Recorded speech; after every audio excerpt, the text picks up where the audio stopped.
Minsan, hinihintay natin ang malaking himala bago tayo magpasalamat. Hinihintay natin ang malaking pera. Hinihintay natin ang promotion. Hinihintay natin ang healing. Hinihintay natin ang breakthrough. Hinihintay natin ang sagot na matagal na nating ipinagdarasal. At kapag hindi pa dumarating, akala natin wala tayong dahilan para magsabi ng salamat. Pero sandali. Nagising ka ngayon. May hinina ka pa. May pagkakataon ka pang magsimula muli. May Diyos ka pang pwedeng lapitan. May puso ka pang marunong umasa. May buhay ka pa.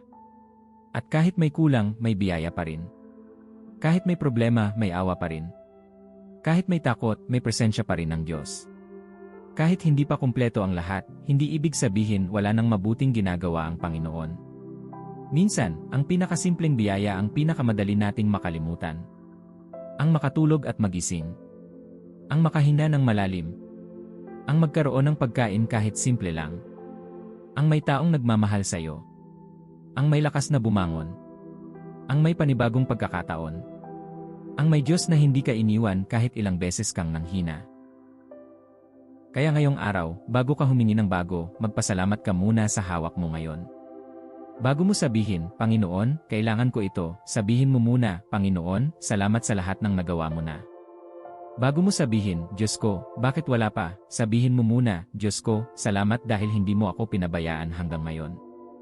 Sabi sa 1 Thessalonians 5:18, give thanks in all circumstances.